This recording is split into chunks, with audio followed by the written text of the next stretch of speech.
The death of Moses. Well, here we are at the end of all these wonderful stories about the life of Moses. I've enjoyed going through them with you, story by story.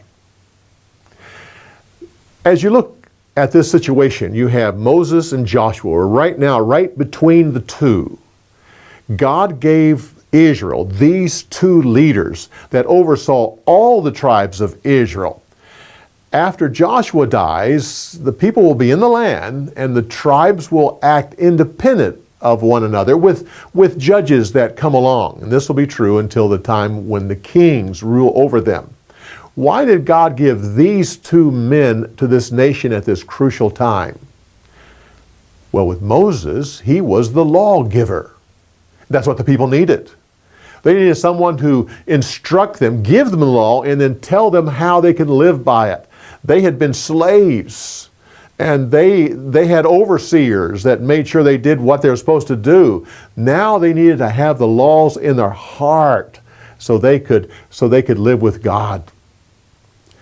Well, you have Joshua, who was not a lawgiver, but he was a commanding officer. He was a general. That's what the people needed. They were going to go into the land, and they needed marching orders to conquer the land. Another big difference between these two men is that Moses talked with God face to face. He had a situation or a problem or a decision to make. He talked with God. God talked to him.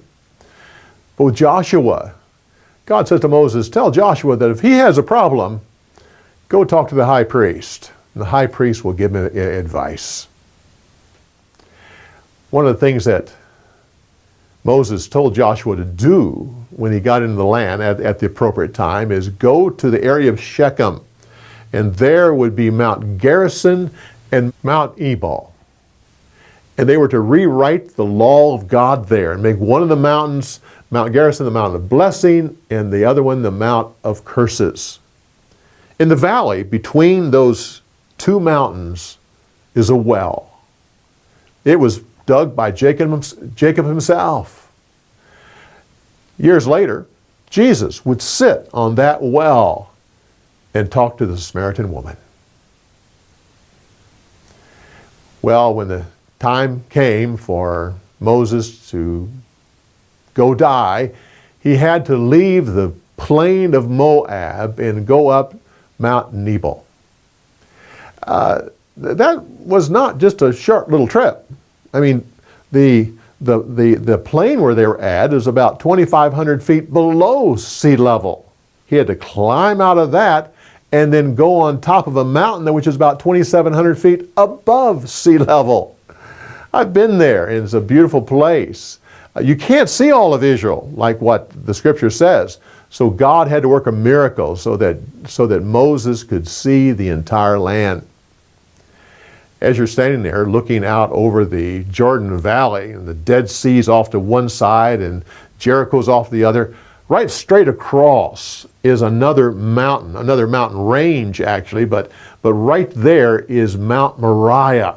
That's where Jerusalem is at. The mountains are about the same height. Mount Nebo is about 150 feet higher, but you're right straight across from the city of God. Well, years later, they would say that there's coming a person that will be just like Moses. When Jesus came, the big discussion is, are you the one? Is this the one who has come that will be like Moses? It's interesting that as you look at the life of Moses, you see two things about him. He provided them manna or bread in the wilderness, and he talked with God face to face. When they were talking with Jesus, the people focused on the bread that they got every day. Shouldn't you be feeding us bread all the time? And what they should have been focused on is Jesus was one who talked with God face to face. We'll come back when we give you more insights on the story.